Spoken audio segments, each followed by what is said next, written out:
नमस्कार साथियों, आप देख रहे हैं बिहार समाचार, जहां आपको मिलती है बिहार की दिन भर की ताजा और बड़ी खबरें। आज की पहली खबर, बिहार के 38 जिलों के 46 सेंटर पर काउंटिंग आज होगी। बिहार विधानसभा चुनाव का रिजल्ट आने में अब सिर्फ एक दिन बचा है। बिहार में पहली बार 67% वोटिंग हुई है। पुरुषों के मुकाबले महिलाओं का मतदान प्रतिशत 9% ज्यादा है। बिहार के सभी 38 जिलों में स्ट्रांग रूम बनाए गए हैं। इलेक्शन कमीशन के मुताबिक वोटों की गिनती सुबह 8 बजे से शुरू होगी। किसी विशेष स्थिति में रिटर्निंग ऑफिसर के आदेश पर समय में परिवर्तन किया जाएगा। काउंटिंग की शुरुआत बैलेट पेपर और ETPBS यानी electronically transmitted postal ballot system से होगी। इसके आधे घंटे बाद EVM की गिनती शुरू होगी। फिर दोनों साथ चलता रहेगा, लेकिन जब तक बैलेट पेपर की गिनती पूरी नहीं हो जाती तब तक EVM की गिनती खत्म नहीं की जाएगी। काउंटिंग में गड़बड़ी हुई तो नेपाल जैसा नजारा होगा। RJD-MLC सुनील कुमार सिंह ने कल आने वाले विधानसभा चुनाव के रिजल्ट से पहले का बड़ा बयान दिया है। उन्होंने कहा, इस बार का मतदान बदलाव के लिए हुआ है। 2025 में तेजस्वी की सरकार बनने वाली है। इस बार 2020 के जैसे 4-4 घंटे मतगणना रुकवा दिया गया था, तो बिहार की सड़क पर नेपाल जैसा नजारा देखने को मिलेगा। अगर गड़बड़ हुई तो उम्मीदवार बाहर आएगा या अधिकारी बाहर आएगा। अधिकारी सचेत हो जाए, कहीं गड़बड़ी नहीं हो।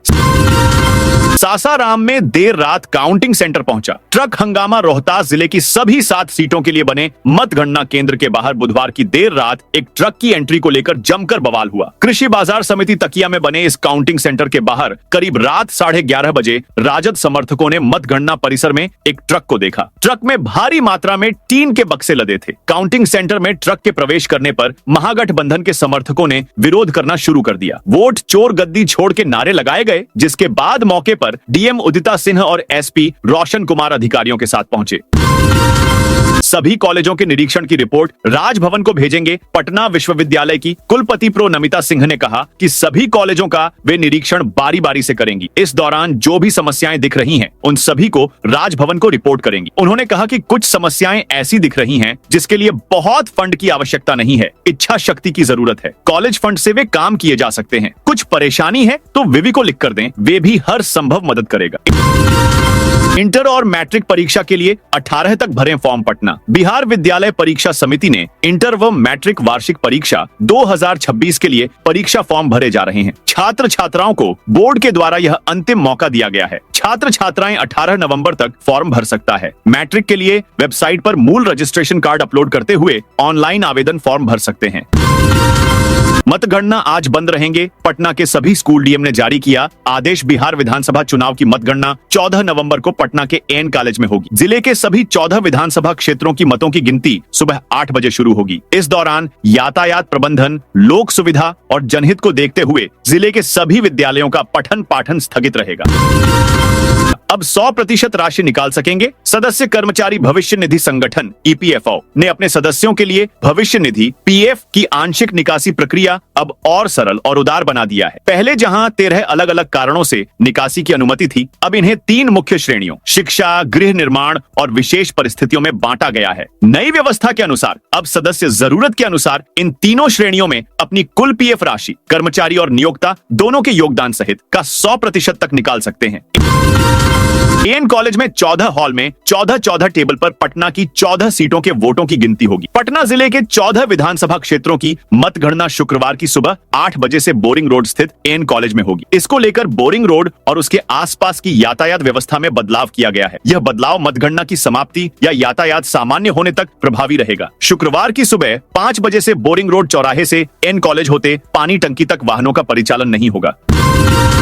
मेट्रो कैंपस में एंट्री से पहले यात्रियों की गहन जांच होगी। दिल्ली में बम विस्फोट के बाद पटना मेट्रो अलर्ट पर है। परिसर में आने वाले यात्रियों की प्रवेश से पहले एंटी सबोटाज जांच की जा रही है। BSAP के जवान हर आने जाने वाले पर नजर रख रहे हैं। पटना मेट्रो रेल कॉर्पोरेशन के अधिकारियों के मुताबिक यात्रियों की सुरक्षा के लिए डॉग स्क्वाड लगातार भ्रमणशील है। सभी स्टेशनों पर व्यापक सुरक्षा जांच की जा रही है। अभी प्रतिदिन 3000 से 3500 यात्री सफर कर रहे हैं। वोट डालने 9 किलोमीटर पैदल चले। पश्चिमी चंपारण का आखिरी गांव आजाद देश में भी गुलामी झेल रहे हैं। नेता मुस्कुराकर वोट लेकर चले जाते हैं और फिर भूल जाते हैं कि हम भी इंसान हैं। नाव से नदी पार करते हैं, फिर ट्रैक्टर की सवारी। सड़क बिजली हमारे लिए अब तक सपना है। यहाँ गर्भवती महिलाएं कई बार रास्ते में दम तोड़ देती हैं। इतना बोलते बोलते 54 साल के रमाकांत यादव के होंठ कांप जाते हैं। आंखों में गुस्सा और लाचारी साफ झलकती है। यह सिर्फ रमाकांत की परेशानी नहीं, पश्चिमी चंपारण जिला के बैजुआ गांव के 4000 लोगों की कहानी है। ईवीएम वीवीपैट स्ट्रॉग में 2 लेयर सुरक्षा घेरे में रखे गए शिवहर विधानसभा निर्वाचन क्षेत्र में मतदान प्रक्रिया संपन्न हो गई है। जिले में कुल 68.76% मतदान दर्ज किया गया। जिला निर्वाचन पदाधिकारी सह जिलाधिकारी विवेक रंजन मैत्रेय ने एक प्रेस वार्ता में यह जानकारी दी। मतदान के बाद सभी ईवीएम और वीवीपैट मशीनों को कार्यपालक अभियंता भवन प्रमंडल के कार्यालय स्थित ब्रज गृह में सुरक्षित रखा गया है। यह प्रक्रिया अभ्यर्थी और उनके निर्वाचन अभिकर्ता की उपस्थिति में तथा प्रेक्षक की निगरानी में पूरी की गई। मशीनों को द्विताला से सील कर दिया है। भोजपुर बाजार समिति परिसर में निषेधाज्ञा लागू। बिहार विधानसभा आम निर्वाचन 2025 के अंतर्गत भोजपुर जिले के सभी 7 विधानसभा क्षेत्रों की मतगणना आगामी 14 नवंबर को आरा बाजार समिति परिसर में की जाएगी। मतगणना की तैयारियों को लेकर जिला प्रशासन पूरी तरह से अलर्ट है। इसी क्रम में जिला दंडाधिकारी सह जिला निर्वाचन पदाधिकारी भोजपुर ने भारतीय नागरिक सुरक्षा संहिता BNSS 2023 की धारा 163 के तहत मतगणना स्थल और उसके 100 मीटर की परिधि में निषेधाज्ञा आदेश जारी किया है। मतगणना के लिए मधुबनी में ट्रैफिक प्लान मधुबनी के RK कॉलेज परिसर में मतगणना के दिन शहरी क्षेत्र में यातायात को सुचारू रखने और जाम की समस्या से निपटने के लिए एक विशेष ट्रैफिक प्लान लागू किया गया है। इस योजना के तहत भालसरी चौक ड्रॉप गेट पर तैनात दंडाधिकारी पुलिस अधिकारी रहिका की ओर से RK कॉलेज आने वाले सभी सार्वजनिक वाहनों को भालसरी चौक से चौबन्नी पट्टी, बलुआ, गांधी चौक, स्टेडियम चौक होते हुए वॉटसन स्कूल गेट के सामने मुख्य सड़क में प्रवेश करने का निर्देश देंगे। शहर से रहिका की ओर जाने वाले सार्वजनिक वाहन भी इसी मार्ग का उपयोग करेंगे।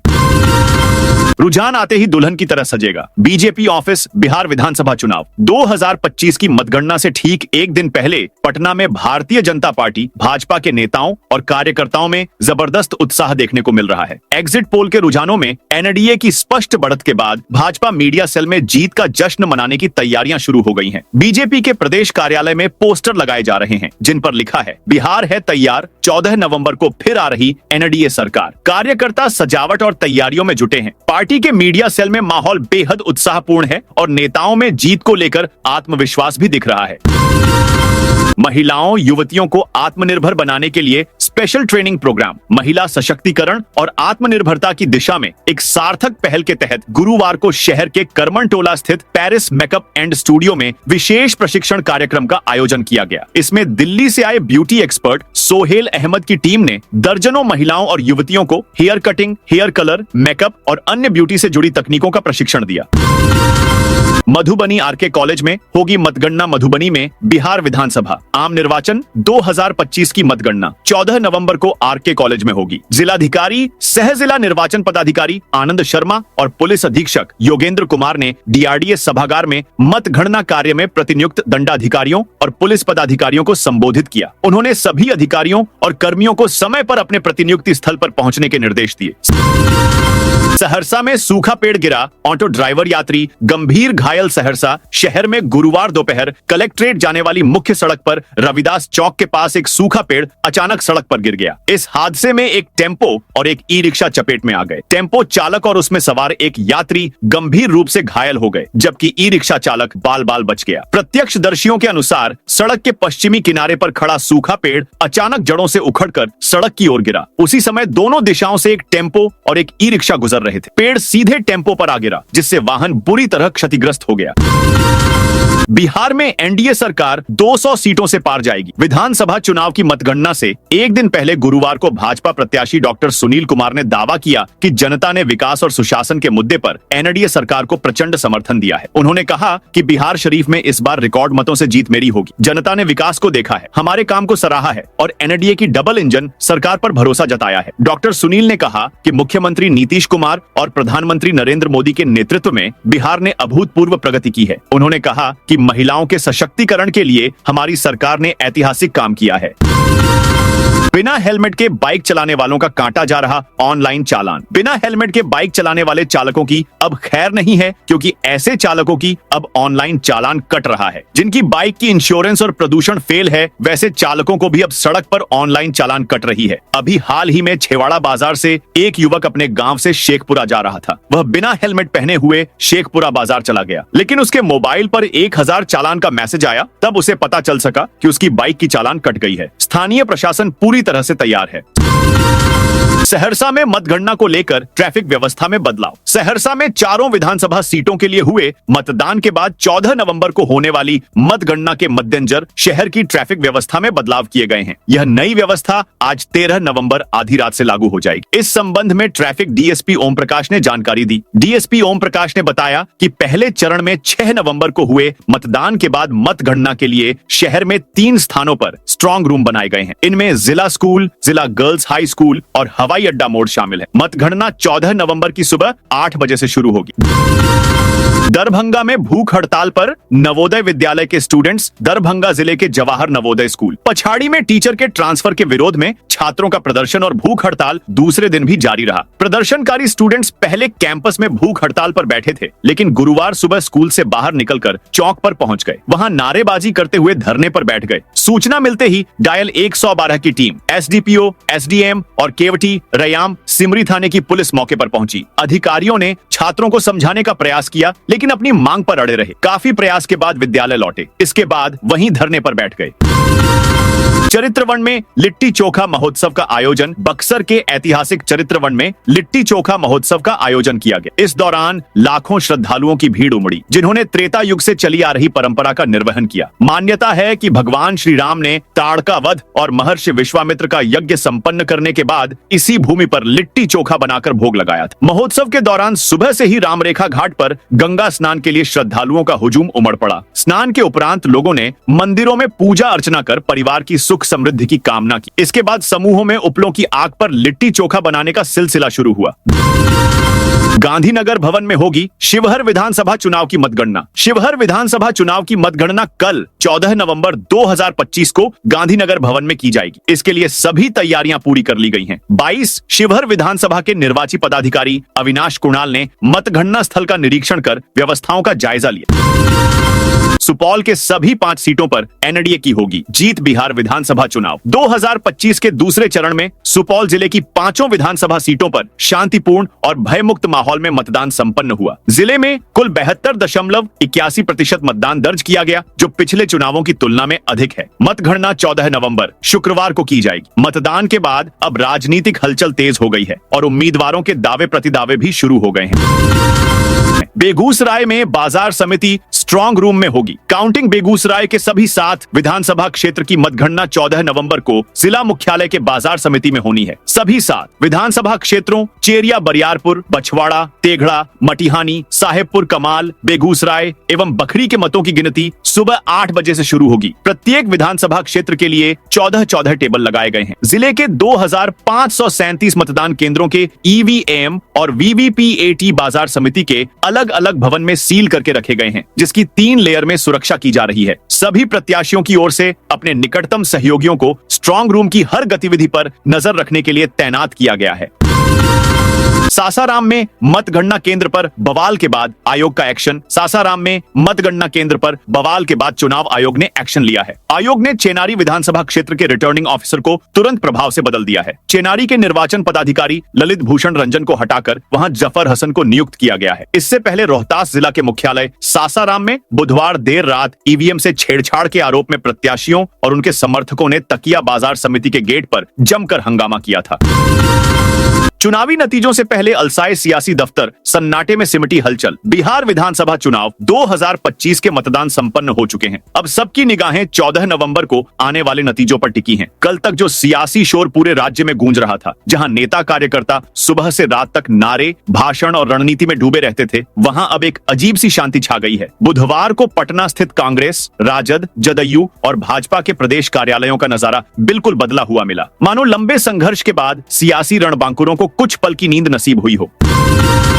मतदान कर उम्मीद लिए प्रवासी चले दूसरे राज्य। जंक्शन पर खड़ी विक्रमशिला एक्सप्रेस की जनरल बोगी यात्रियों से ठसाठस है। सिर इतने दिख रहे हैं कि अब न कोई बाहर आ सकता न अंदर जा सकता है। दिल्ली दूर है और जुगाड़ तगड़ा। 2 सीटों के बीच गमछा बांध झूलते हुए जाने की व्यवस्था कर ली है। गुलाबी ठंड की दस्तक के बीच यात्रियों की संख्या से अब इस ट्रेन से गर्मी की भभक ही निकल सकती है। दीपोत्सव पूर्ण हुए 22 और छठ संपन्न हुए 14 दिन हो गए हैं। फिर नवंबर की 11 तारीख को ट्रेन इतनी खचाखच भरी कैसे?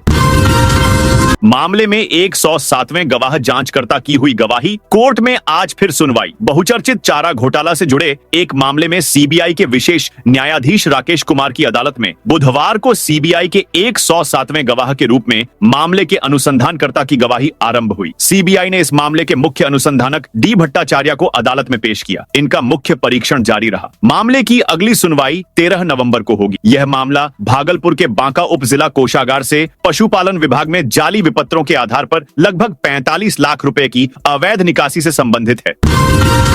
सरकारी स्कूलों के बच्चों को दी जाएगी ऐतिहासिक स्थलों की जानकारी। पटना जिले के सरकारी प्राथमिक स्कूलों में पढ़ने वाले बच्चों को ऐतिहासिक स्थलों की जानकारी दी जाएगी। इसके लिए प्रत्येक स्कूल को किट उपलब्ध कराई जाएगी। इस किट में एजुकेशनल चार्ट होगा, जिसमें बच्चों को 50 तरह की फोटो युक्त किताबें मिलेंगी। इसमें बच्चों को महापुरुषों के अलावा जानकारी रहेगी। बच्चों को न केवल प्रमुख दिवस की जानकारी दी जाएगी, बल्कि डाइट चार्ट, स्पोर्ट्स और व्यायाम के प्रति भी जागरूक किया जाएगा।